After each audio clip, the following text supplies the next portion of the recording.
Hidup TV mempersembahkan Oase Rohani Katolik yang dibawakan oleh para imam Keuskupan Agung Jakarta. Selamat menyaksikan. Para sahabat Oase Rohani Katolik yang terkasih, apa kabar Anda semua? Senang sekali pada hari ini saya, Angela Puri, dapat mengunjungi Anda dalam acara kita Oase Rohani Katolik edisi hari ini. Telah hadir bersama saya di studio narasumber kita Romo Andreas Nugroho SCY atau akrab dipanggil dengan Romo Nugi. Selamat datang Romo Nugi. Terima kasih, salam jumpa untuk kita semua pendengar Oase Rohani Katolik. Ya, terima kasih.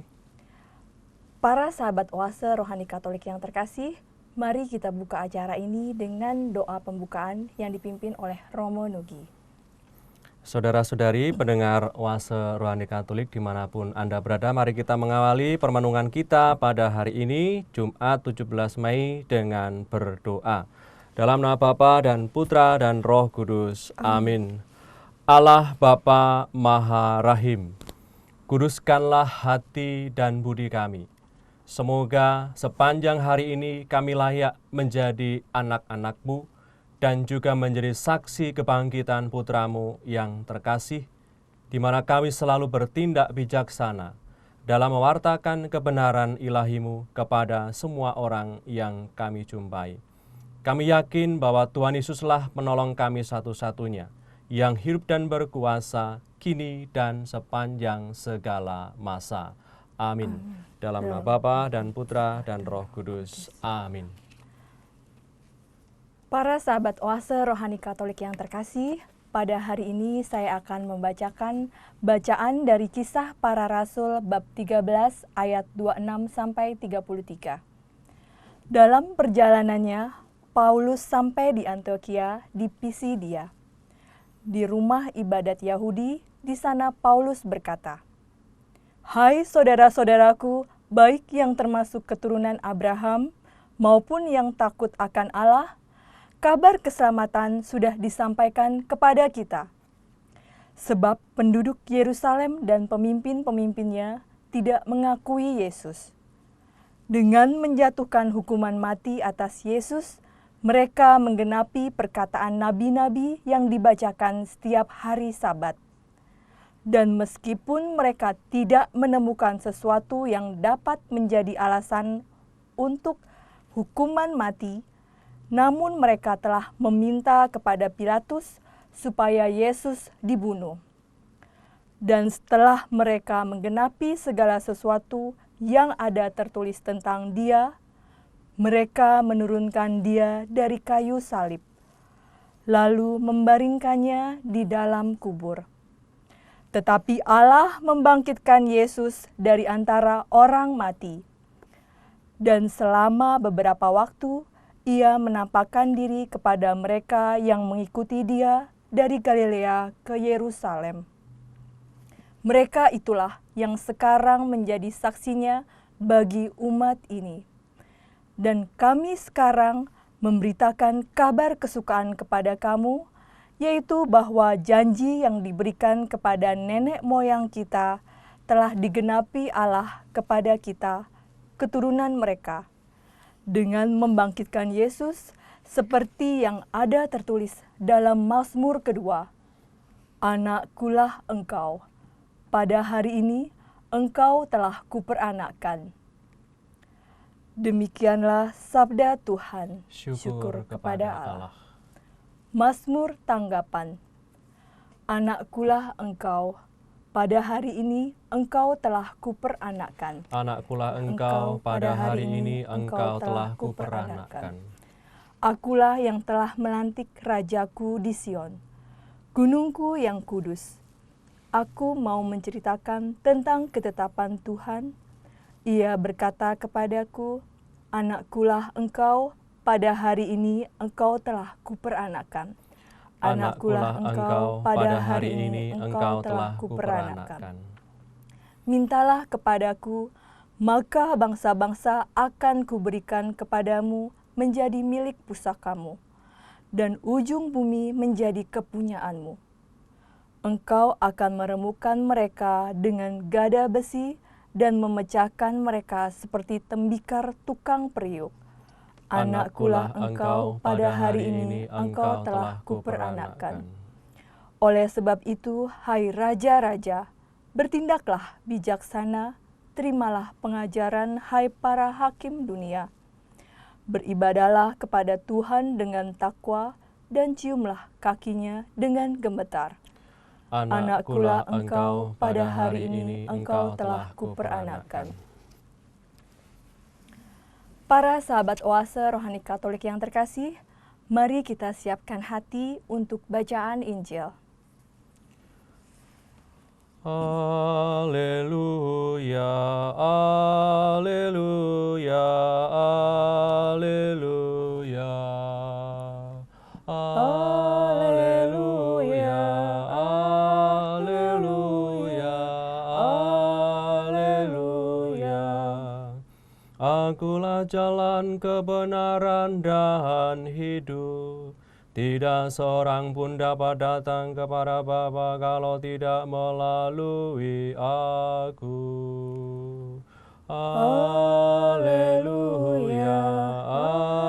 haleluya, haleluya. Tuhan sertamu. Dan sertamu juga. Inilah Injil Yesus Kristus menurut Yohanes. Dimuliakanlah Tuhan. Dalam amanat perpisahannya, Yesus berkata kepada murid-muridnya, "Janganlah gelisah hatimu, percayalah kepada Allah, percayalah juga kepadaku. Di rumah Bapa-Ku banyak tempat tinggal. Jika tidak demikian, tentu aku sudah mengatakannya kepadamu. Sebab aku pergi ke sana untuk menyediakan tempat bagimu. Aku akan datang kembali dan membawa kamu ke tempatku, supaya di tempat aku berada, kamu pun berada. Dan kemana aku pergi, kamu tahu jalan ke sana." Kata Thomas kepadanya, "Tuhan, kami tidak tahu kemana engkau pergi, jadi bagaimana kami tahu jalan ke sana?" Kata Yesus kepadanya, "Akulah jalan, kebenaran, dan hidup. Tidak seorang pun dapat datang kepada Bapa kalau tidak melalui aku." Demikianlah Injil Tuhan. Terpujilah Kristus.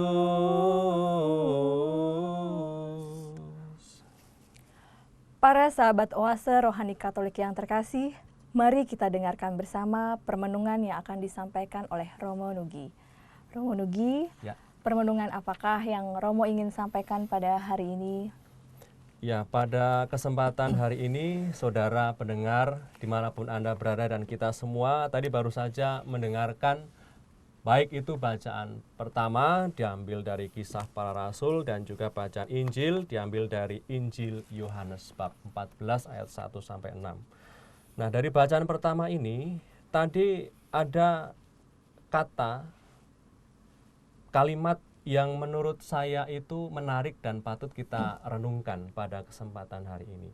Anda tadi baru saja mendengar dan kita semua mendengar bahwa bacaan pertama tadi merupakan kisah peristiwa para rasul yang berkobar-kobar semangatnya, yang juga Paulus juga mengalami sebagai kebahagiaan sebagai seorang rasul, juga mengalami sukacita itu, di mana Paulus juga sebagai Rasul Yesus diutus untuk mewartakan kabar keselamatan. Dan Paulus tadi mengatakan dalam bacaan yang pertama, tadi dikatakan ada 3 kata, kita dengar 3 kata yang sama, genap. Ada kata menggenapi dan juga kata digenapi.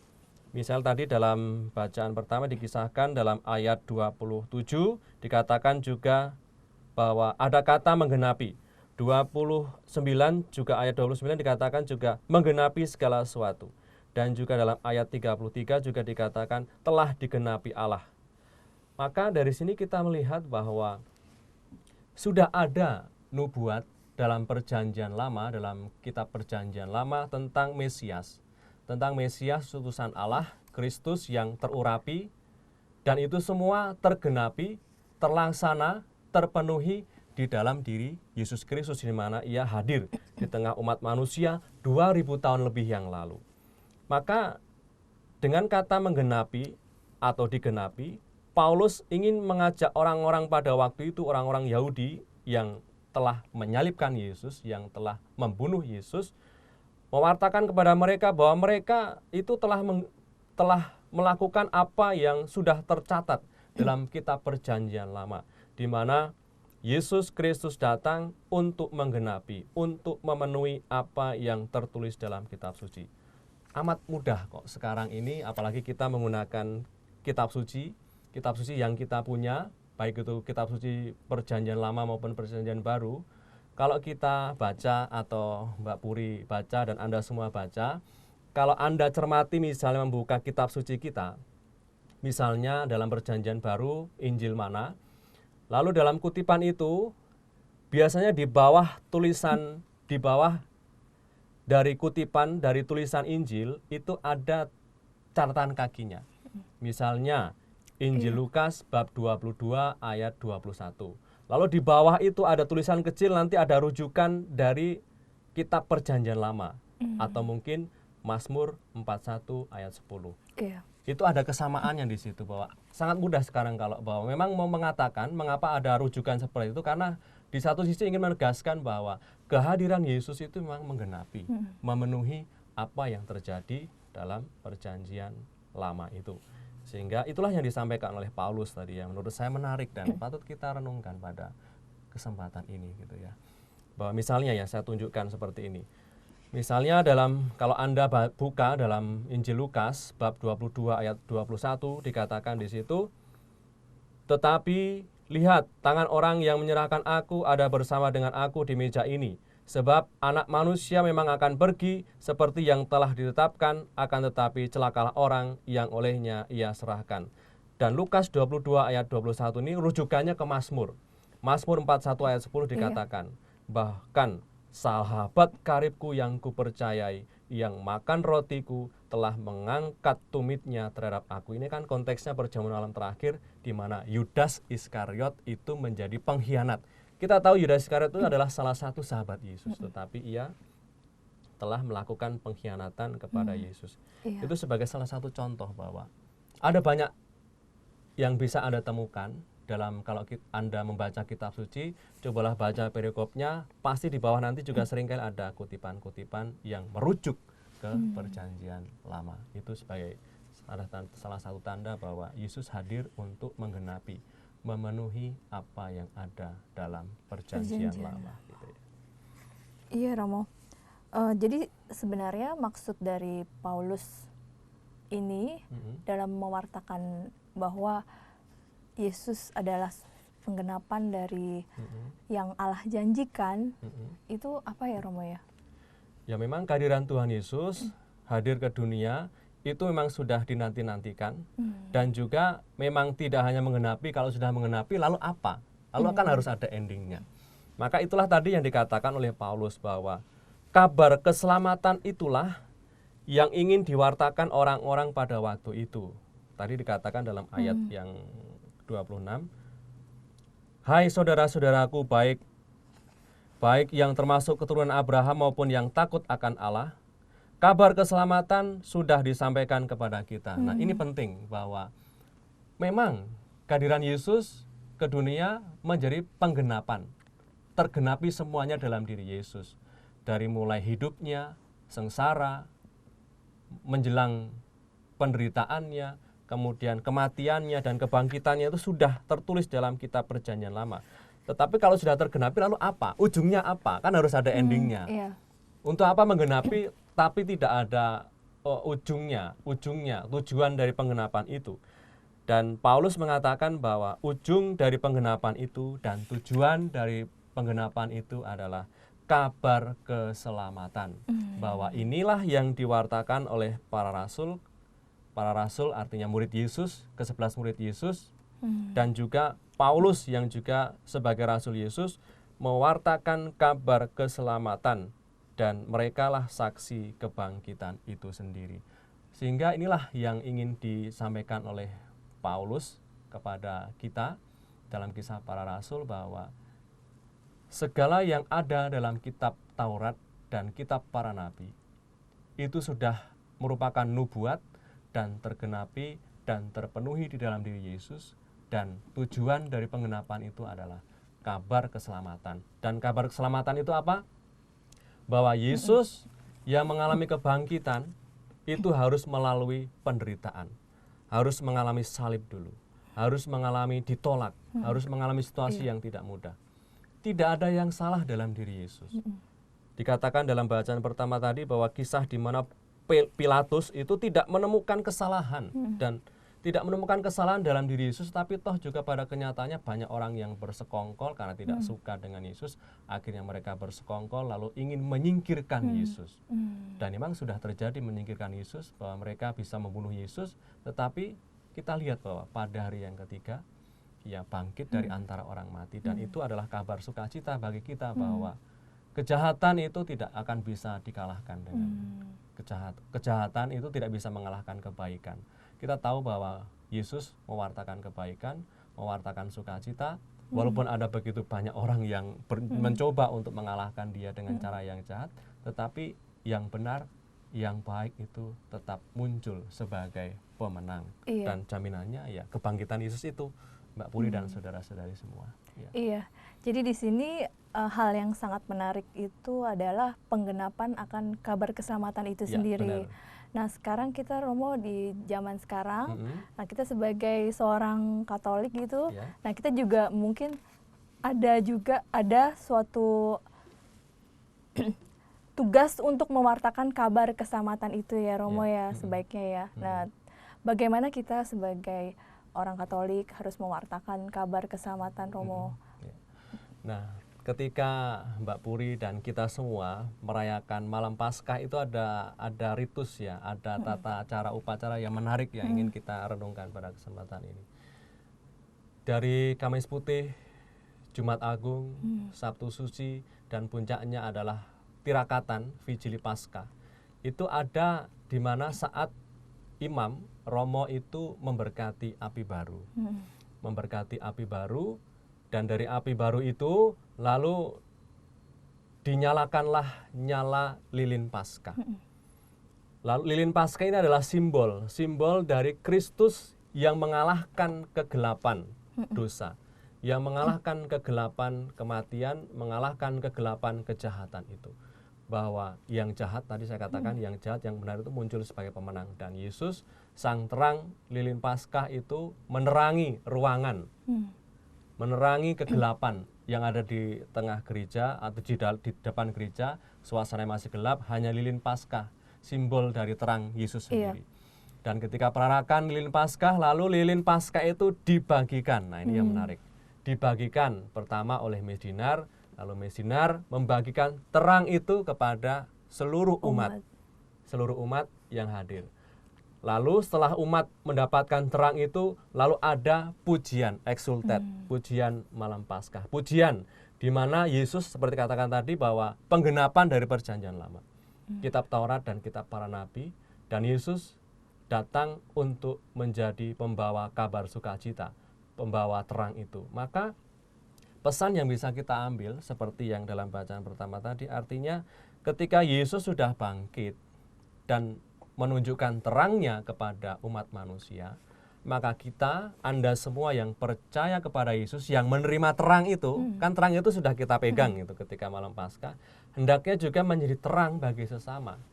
Terang bagi sesama itu artinya kita berjuang dengan segala kesusahan, dengan segala kesulitan yang ada dalam panggilan hidup kita masing-masing sebagai kepala keluarga, sebagai suami, sebagai istri, sebagai guru, dan juga sebagai pekerja-pekerja lainnya.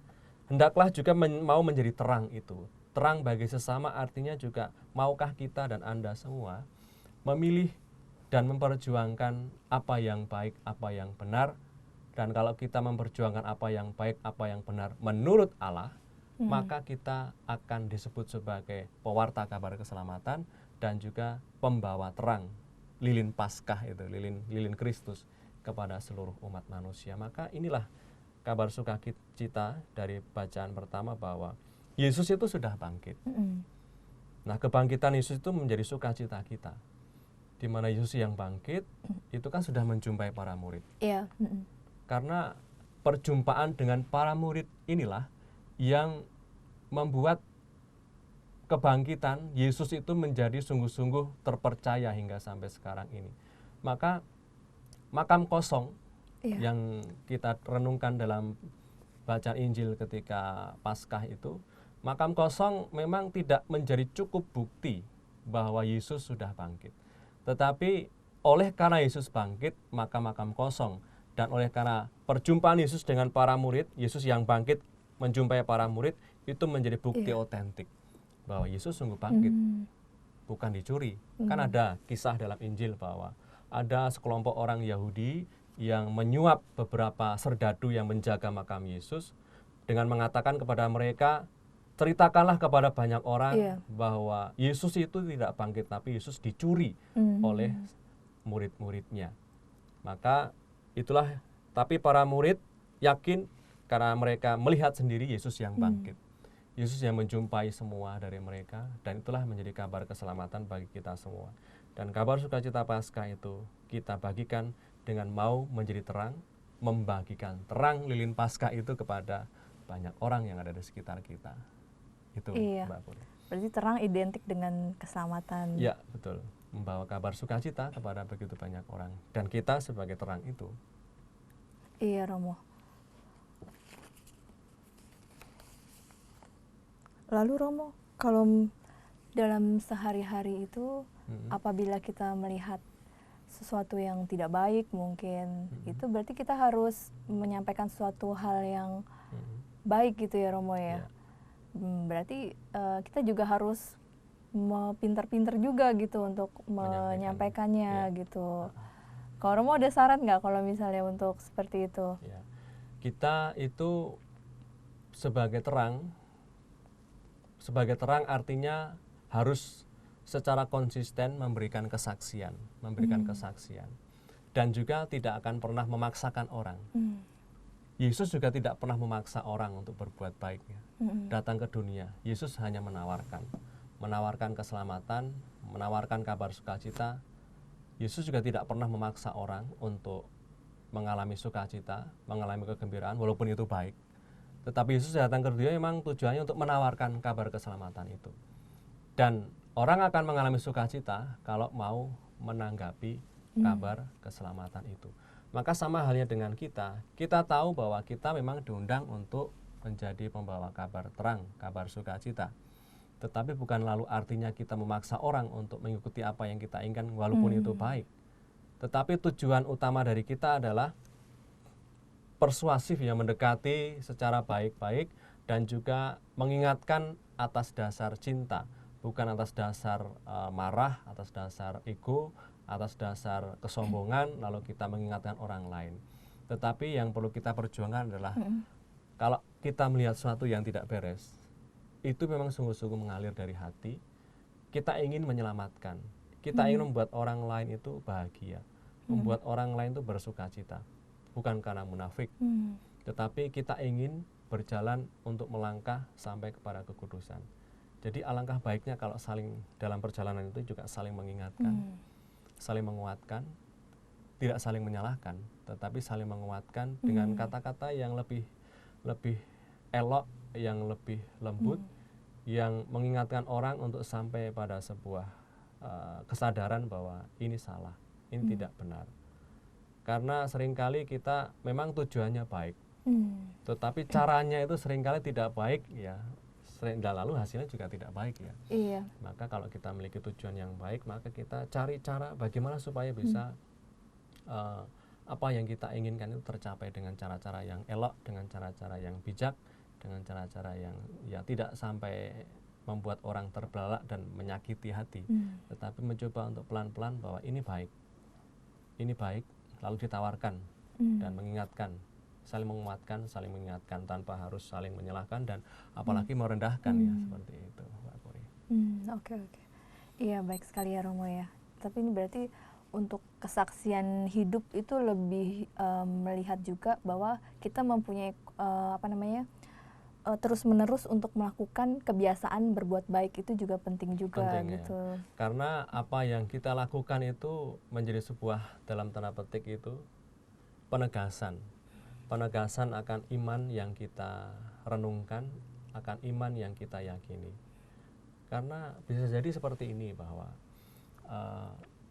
orang lain itu ragu untuk berbuat baik, untuk berbuat yang benar, karena belum ada orang yang memulai, belum ada orang yang melakukan yang baik dan yang benar itu. Maka semoga oleh karena niat kita, oleh karena perbuatan-perbuatan baik kita dan kemauan kita untuk memilih dan memperjuangkan yang baik dan yang benar, sekiranya itu juga bisa menjadi sebuah penegasan dan juga peneguhan bagi orang lain untuk melakukan hal yang sama.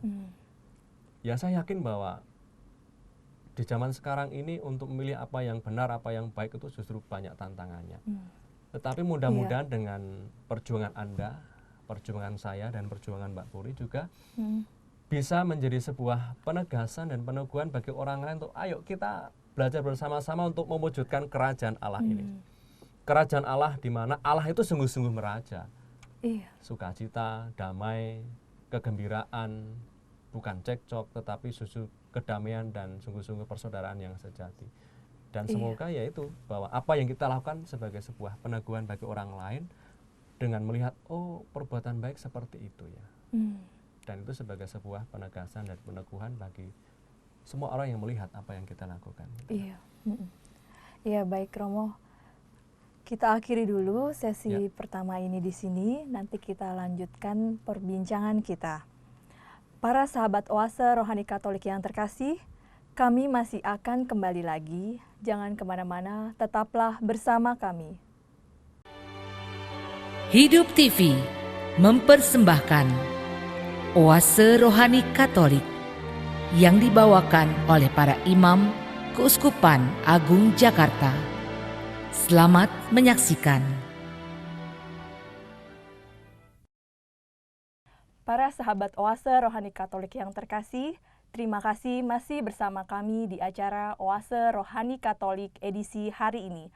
Masih bersama dengan Romo Andreas, Nugroho SCY, dan saya Angela Puri. Mari kita lanjutkan lagi perbincangan kita.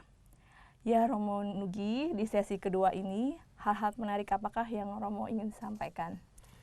Tadi dalam bacaan pertama kita baru saja merenungkan tentang Paulus yang mewartakan kabar sukacita, kabar keselamatan bagi orang-orang yang ada pada waktu itu. Kabar keselamatan itu memang sungguh-sungguh terjadi di dalam diri Yesus, di mana Yesus itu menggenapi apa yang sudah dinubuatkan dalam kitab Taurat dan kitab para nabi, bahwa Yesus harus menderita sengsara, wafat, dan pada hari ketiga bangkit. Dan itulah kabar keselamatan. Kabar keselamatan bagi kita semua yang percaya kepada Yesus, yang mengimani Yesus. Dan kita semua diundang untuk menjadi seperti Paulus, meyakini kabar keselamatan itu, dan juga berbagi kabar keselamatan kepada setiap orang yang kita jumpai. Artinya tadi kita sudah sampaikan di awal bahwa kita akan disebut sebagai pembawa kabar keselamatan kalau kita juga mau menjadi terang bagi sesama. Ketika Anda semua dalam malam Paskah mendapatkan terang lilin Paskah dari lilin yang satu, pralambang Yesus yang bangkit, maka itu kita terima terang itu, kita pegang, artinya kita siap ini menjadi terang bagi sesama yang ada di sekitar kita. Jadi itu dari bacaan pertama tadi, bahwa kita bisa merenungkan itu. Iya Romo juga sudah jelaskan di sesi pertama tadi bahwa kita juga harus secara kontinu untuk melakukan sesuatu yang baik, dan kita juga secara persuasif untuk menjadi saksi Kristus dengan penuh cinta di dalam zaman sekarang yang banyak sekali budaya-budaya kekerasan gitu dan ujaran negatif gitu ya. Untuk itu dalam hal itu ya Romo ya, bagaimana cara kita menyikapi jika ada budaya-budaya kekerasan dan hal-hal yang negatif yang sering kita lihat gitu. Nah, sebaiknya apa yang kita lakukan supaya kita tetap teguh untuk menjadi saksi Kristus yang dengan penuh cinta itu, Romo. Ya. Kita bisa belajar ya dari para murid. Ketika kisah awal kebangkitan pun itu ada upaya untuk menyebarkan berita bohong atau bahasa sekarang hoax gitu ya. Menyebarkan berita bohong kepada begitu banyak orang. Misalnya tadi sudah sampaikan di awal bahwa orang-orang Yahudi, pemuka-pemuka Yahudi itu bersekongkol untuk mencoba menyuap serdadu yang menjaga makam Yesus untuk mengatakan bahwa jenazah Yesus itu dicuri. Oleh karena itu Yesus tidak ada di dalam makam. Tetapi para murid ketika berhadapan dengan adanya berita bohong itu, mereka tetap konsisten tetap konsisten mewartakan Yesus itu bangkit. Yesus bangkit dan buktinya adalah menampakkan diri kepada saya, Petrus, kepada begitu banyak orang, kepada begitu banyak murid. Para murid Yesus juga dijumpai, di mana ketika ada yang pulang ke tempat asal mereka, Yesus menjumpai mereka di tengah jalan. Ketika banyak para murid itu bekerja lagi kembali ke pekerjaan mereka, Yesus menjumpai mereka ketika mereka menjala ikan lalu mendapatkan mukjizat di situ. Itu sebagai bukti nyata bahwa memang ada berita bohong yang dicoba untuk disebarkan oleh para pemuka Yahudi lewat serdadu, tetapi para murid Yesus tetap mewartakan dengan konsisten bahwa Yesus bangkit.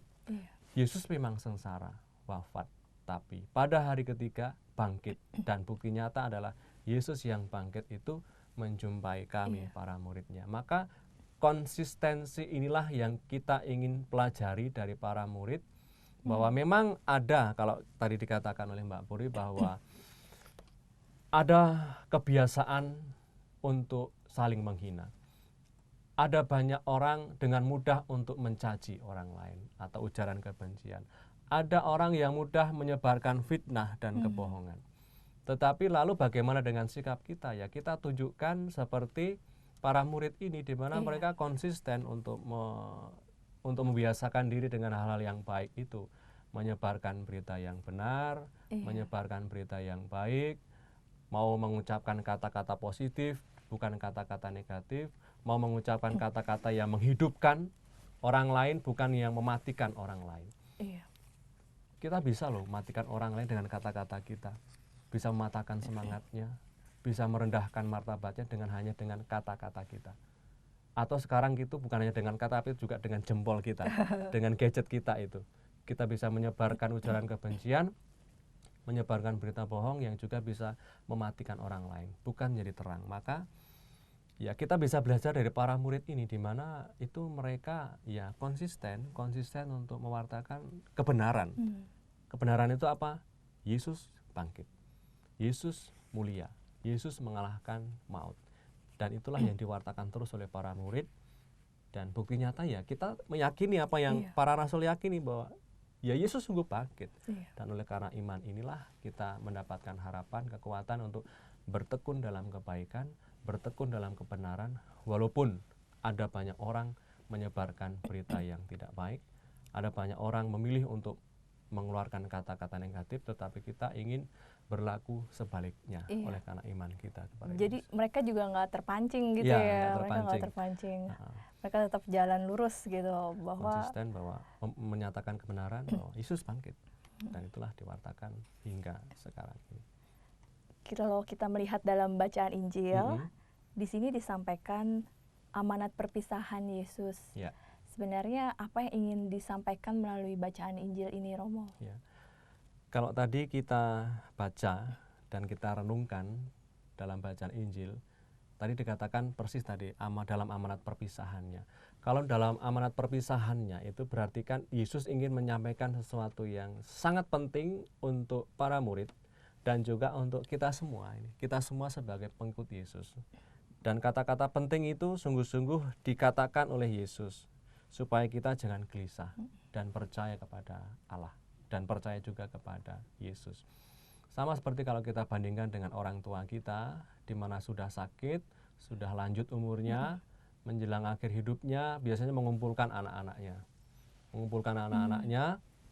lalu menyampaikan pesan yang mengikat bagi anak-anaknya.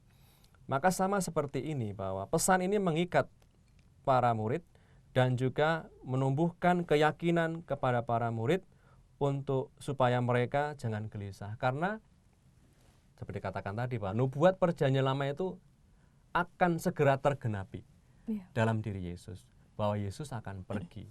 Maka Yesus mengatakan jangan gelisah hatimu, percaya kepada Allah, percaya juga kepadaku.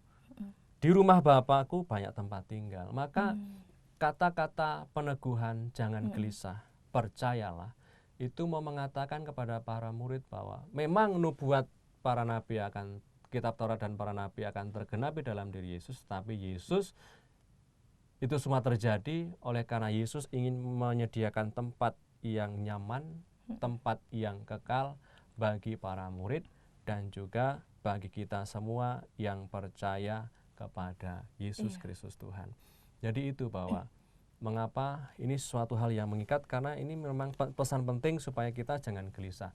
Yesus memang akan pergi, akan mengenapi, tapi kita diminta untuk tetap berani, untuk tetap tidak takut, untuk tetap berpengharapan, karena Yesus memang pergi, tetapi itu semua dilakukan untuk menyediakan tempat yang baik untuk mereka dan juga untuk kita yang percaya kepada Yesus gitu ya.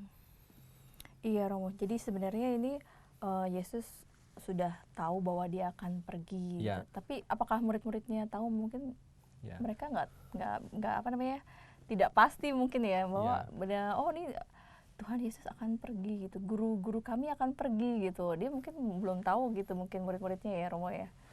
Para muridnya memang kalau kita baca dalam Injil kita, ketika Yesus menyampaikan bahwa anak manusia harus menderita, akan diserahkan kepada tua-tua, menderita sengsara, wafat, dan dimakamkan, tetapi pada hari yang ketiga bangkit dari antara orang mati. Itu sudah diwartakan oleh Yesus berkali-kali kepada para murid. Tapi para muridnya tidak ngeh.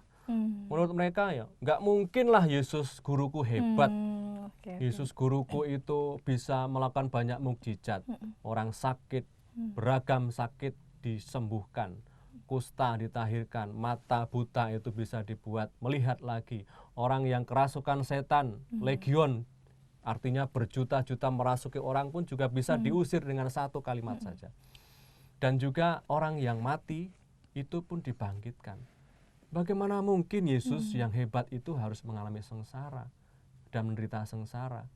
Itu memang merupakan satu hal yang tidak mudah dipahami oleh para murid. Bahkan di akhir hidupnya, Yesus tetap menyampaikan suatu hal yang sangat penting supaya mereka tidak gelisah. Tetapi mereka juga tetap tidak tahu bahwa Yesus harus pergi. Tadi dikatakan dalam ayat selanjutnya bahwa di situ diwakilkan oleh si Thomas ini. Thomas itu Thomas belum tahu kemana Tuhan kamu akan pergi.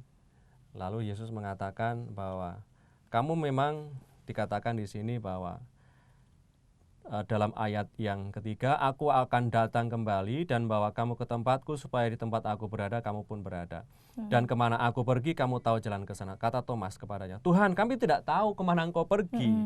Jadi bagaimana kami tahu jalan ke sana? Kata Yesus lalu, akulah jalan, kebenaran dan hidup. Jadi yaitu kegelisahan para murid dan ketidakpercayaan para murid terwakilkan oleh Thomas yang dengan berani mengatakan, kemana engkau pergi Tuhan? Kami tidak tahu jalan ke sana. Tapi Yesus mengatakan, akulah jalan, kebenaran, dan hidup. Ya. Jadi dari kata-kata tadi dalam ayat yang ketiga dikatakan di situ, sebab aku pergi ke sana untuk menyediakan tempat bagimu. Aku akan datang kembali dan bawa kamu ke tempatku supaya di tempat aku berada, kamu pun berada. Di sini ada suatu pesan yang bisa kita renungkan sebenarnya pada kesempatan ini, bahwa Tuhan Yesus itu memang akan pergi. Pergi untuk menyiapkan suatu tempat yang baik bagi para murid dan juga bagi kita semua yang percaya kepadanya. Pergi ini artinya bahwa Yesus akan segera menggenapi tadi dalam konteks perjanjian, dalam konteks bacaan pertama tadi, bahwa Yesus pergi untuk menggenapi apa yang sudah tertulis dalam nubuat para nabi, dan juga kitab Taurat bahwa Yesus akan menderita sengsara, wafat, tetapi bangkit dari antara orang mati. Dan itu semua dilakukan untuk menyediakan tempat bagi mereka. Maka dalam ajaran ini, Tuhan Yesus ingin menyiapkan mereka untuk menghadapi kematiannya, menyiapkan batin mereka. Menyiapkan batin mereka untuk supaya Yesus nanti akan mengalami kematiannya.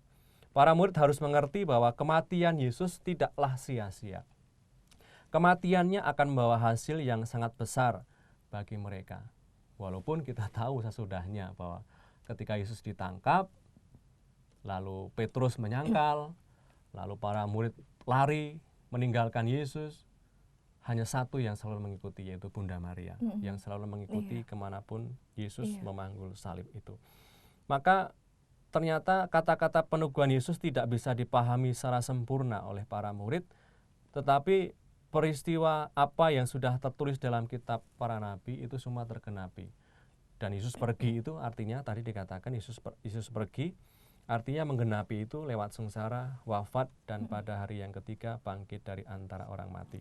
Lalu dikatakan selanjutnya juga, supaya di tempat aku berada, kamu pun berada. Dan ini penting terkait dengan bacaan pertama tadi, bahwa kabar keselamatan itu, bahwa bila kita itu sebagai pengikut Yesus yang setia, kita ini adalah miliknya loh.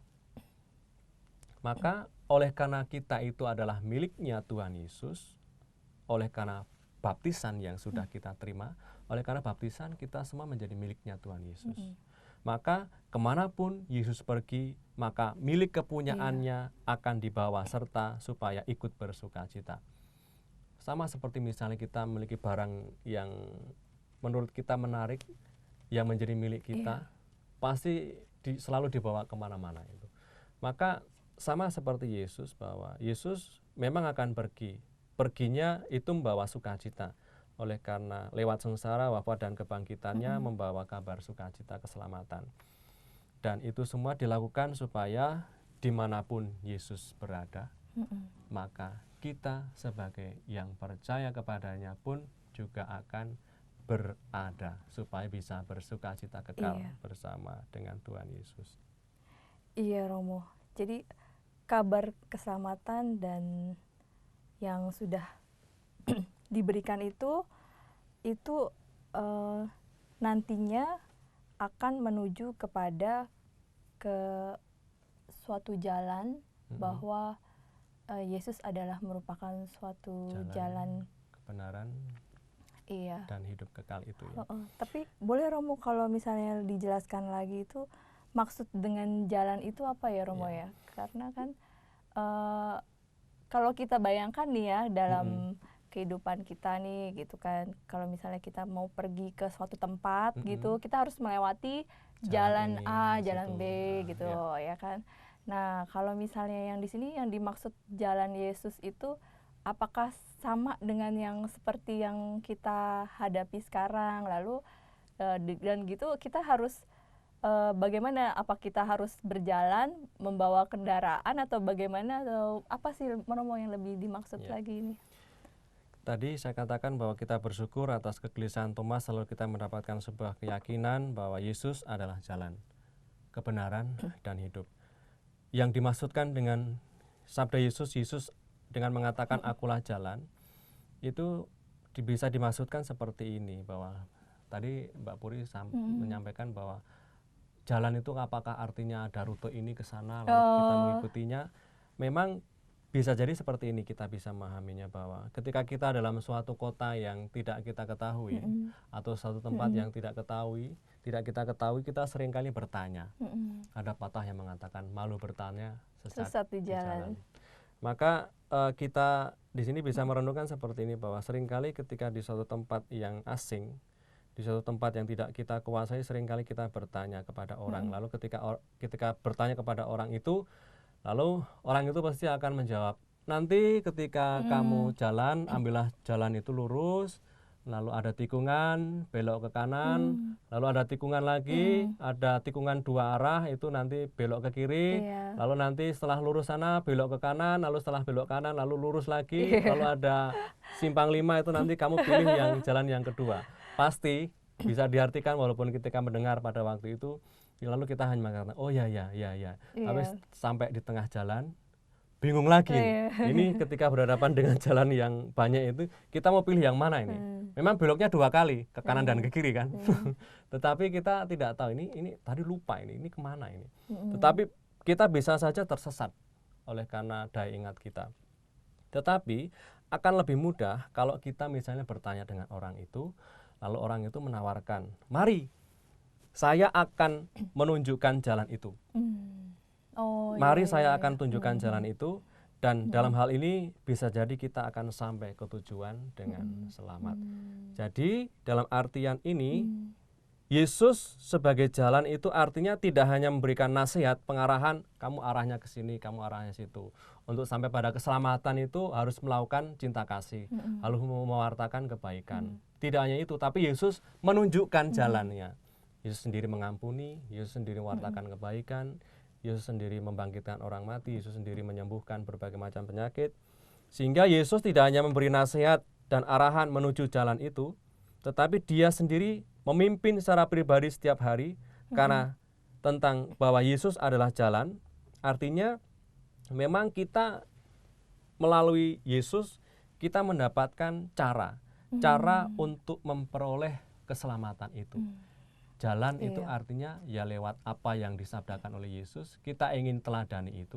Cara-cara yang dilakukan oleh Yesus, hidup Yesus, kita ingin mengimaninya, kita ingin menghayati ajaran Kristus dalam kehidupan sehari-hari, dari mulai ia lahir, sengsara, wafat, dan akhirnya bangkit dan naik ke surga.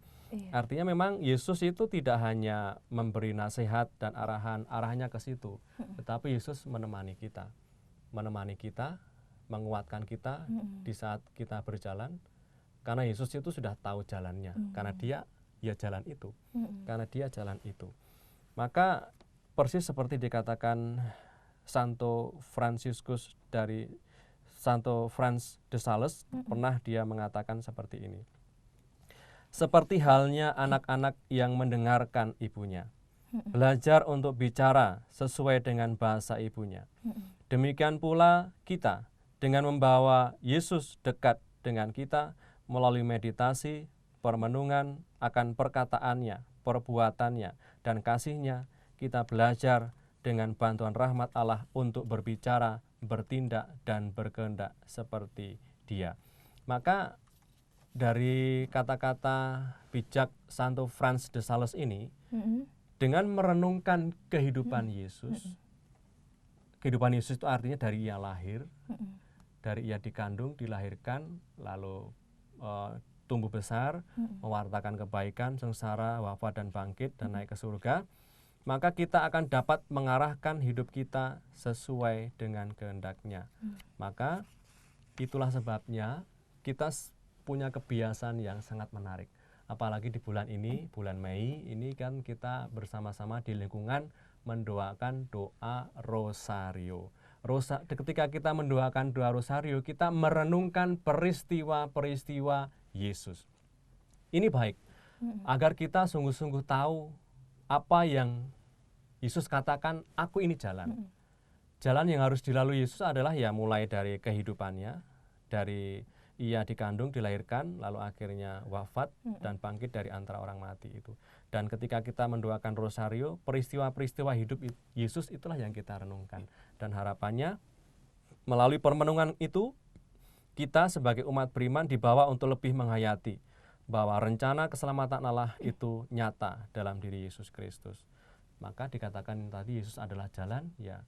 Yesus tidak hanya menunjukkan jalan, tetapi Dia menuntun, Ia mengarahkan, dan jalan ini jalan yang benar, bukan jalan yang menyesatkan, karena Yesus adalah sungguh-sungguh jalan yang benar, di mana lewat hidupnya, lewat karyanya, lewat tindakannya yang baik setiap hari, itu akan bisa kita bangkitkan, dan yakinlah bahwa kalau kita melakukan apa yang Yesus lakukan dan perjuangkan, kita akan sampai kepada kehidupan kekal itu. Jadi jalan itu artinya kita merenungkan peristiwa hidup Yesus. Dari mulai ia dikandung, dilahirkan, dan perjuangannya memperjuangkan kebaikan. Dan kalau kita mau meniru dan mau memperjuangkan apa yang diperjuangkan oleh Yesus, kita akan menemukan keselamatan itu seperti yang dijanjikan oleh Yesus. Itu maksud dari jalan. Iya. Akulah jalan artinya ya kita sebagai orang beriman yaitu sudah punya kebiasaan berdoa rosario, sudah punya rosario, maka gunakanlah untuk berdoa Salam Maria, bukan hanya sebagai untuk kalung, bukan hanya sebagai untuk hiasan, bukan sebagai untuk jimat, tetapi juga untuk berdoa merenungkan peristiwa hidup Yesus itu. Iya. Ya. Iya, Romo. Itu sebagai maksud dari Yesus katakan akulah jalan gitu ya. Iya. Jadi untuk bacaan pertama dan Injil ini sangat menarik ya, Romo ya. Romo, apakah ada summary atau ringkasan dari kedua bacaan? Dari kedua bacaan ini tadi memang dari bacaan Injil ini Yesus ingin mengatakan bahwa akulah jalan, jalan yang benar menuju kepada hidup kekal. Maka dari sini kita bisa merenungkan bahwa Yesus itu memang sungguh-sungguh jalan yang menuju kepada Bapa. Tidak ada orang yang sampai kepada Bapa kalau tidak melalui Yesus. Artinya memang Yesus itu adalah sungguh-sungguh jalan. Apa yang dilakukan oleh Yesus dan terjadi atas hidupnya, memang itulah yang membenarkan dan menegaskan apa yang ia ajarkan. Ini terkait dengan Yesus mengatakan kebenaran itu. Iya. Maka Yesus katakan akulah jalan dan juga kebenaran. Kebenaran itu memang ya apa yang Yesus katakan itulah yang ia lakukan. Maka kita bisa bandingkan seperti ini bahwa kalau seorang ingin mengajarkan kebenaran moral, maka itu juga kita lihat sikap atau watak orang itu seperti apa.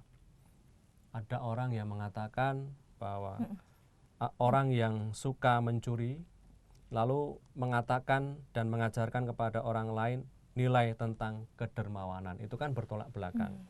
Atau orang yang pemarah lalu mengajarkan sikap penguasaan diri dan kerendahan hati, itu kan tidak nyambung. Tetapi apa yang Yesus katakan itulah yang Yesus apa yang Yesus katakan itulah yang Yesus lakukan, dan apa yang Yesus lakukan dan terjadi atas hidupnya itu membenarkan dan menegaskan apa yang ia ajarkan. Maka hidup bahwa jalan Yesus adalah jalan yang benar menuju kepada hidup kekal. Hidup kekal itu artinya kebersamaan dan kesatuan kita dengan Allah, di mana itu semua terjadi di dalam diri Yesus Kristus sendiri. Bahwa kesimpulannya memang bisa kita lihat seperti ini, bahwa hidup kekal itu seringkali memang tidak mudah untuk dipahami ya. Tadi dikatakan bahwa Yesus mengatakan akulah jalan, kebenaran, dan hidup. Artinya apakah kita sebagai orang beriman itu sungguh-sungguh menghidupi ini? Ketika Yesus mengatakan Yesus adalah jalan yang benar menuju hidup kekal, apakah kita sudah mengimani itu? Kita bisa lihat misalnya seperti ini. Saya bisa sampaikan sebuah pertanyaan permenungan reflektif untuk Anda dan juga untuk kita semua. Bila kita mengamini dan juga mengimani Yesus sebagai jalan satu-satunya, maka jadikanlah seluruh peristiwa hidupnya, peristiwa hidup Yesus sebagai semangat pesiarahan hidup kita. Saat susah, kita ingat Tuhan. Saat sedih dan sulit, ingat Tuhan dan datang kepadanya. Dan ketika kita pun bersuka cita dan memujinya saat gembira. Artinya kita memuji Allah, memuji Tuhan dalam kegembiraan, dan mau mencari Allah dalam setiap derita dan kesusahan yang kita alami. Jadi tidak hanya gembira kita ingat, lalu susah kita seringkali lupa untuk bersyukur, atau sebaliknya. Itu kalau kita menghayati Yesus sebagai jalan.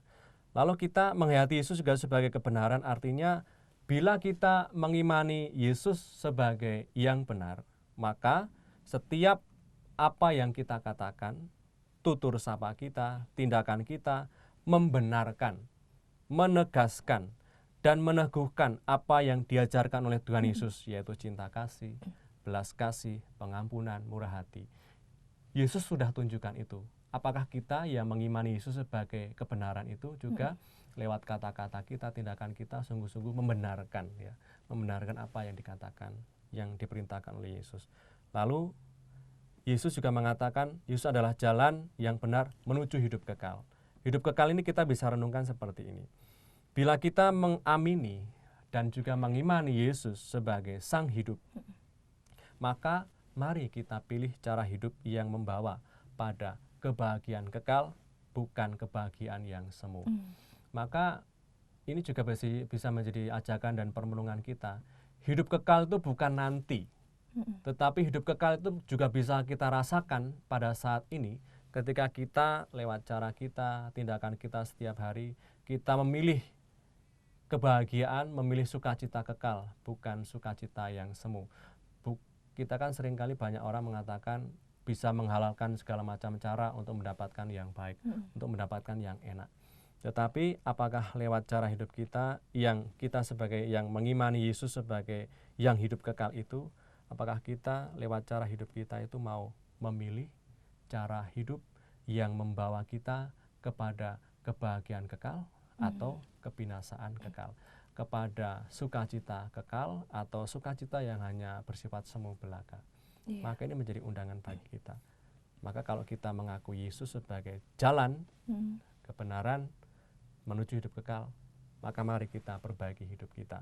Apakah kita sungguh-sungguh meyakini Yesus sebagai jalan, Yesus sebagai kebenaran, Yesus sebagai hidup kekal? Kita lihat permenungan hidup kita seperti yang sudah saya sampaikan tadi. Iya, Romo. Para sahabat Oase Rohani Katolik yang terkasih, sayang waktu juga yang membatasi kita. Ada baiknya acara ini kita tutup dengan doa dan mohon berkat dari Romo Nugi.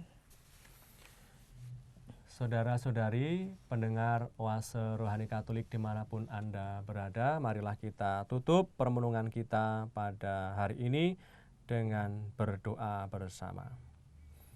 Dalam nama Bapa dan Putra dan Roh Kudus. Amin. Allah Bapa Maha Baik, kami bersyukur oleh karena sabda-Mu yang boleh kami renungkan pada hari ini. Lewat Yesus Kristus Putra-Mu yang telah Engkau utus, kami mendapatkan keyakinan dan peneguhan untuk mewartakan yang baik dan yang benar di dalam hidup kami setiap hari. Lewat peristiwa-peristiwa hidup Yesus, kami mendapatkan sebuah keyakinan bahwa yang benar mengalahkan kejahatan, yang baik mengalahkan kebohongan, dan yang tidak baik di dalam hidup ini. Maka bantulah kami dalam hidup kami setiap hari.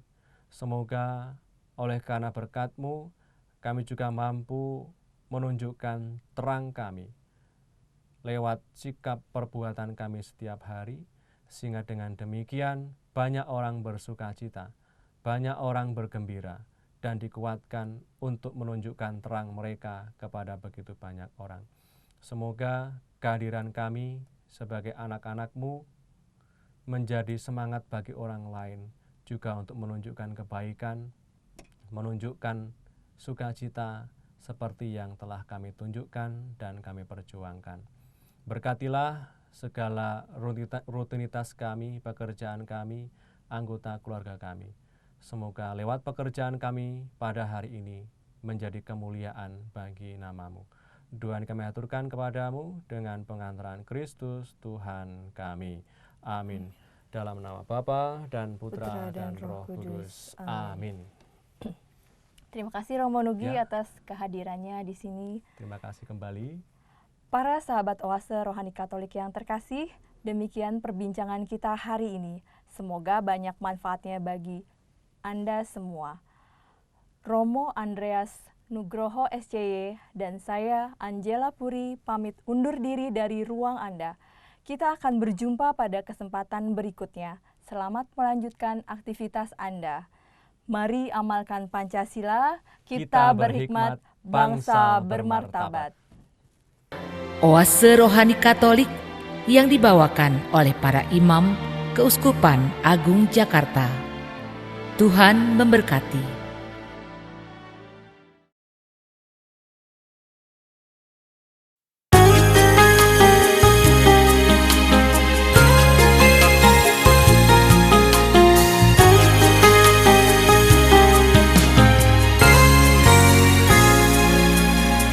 Siapa yang menganggap hidupmu tak berarti?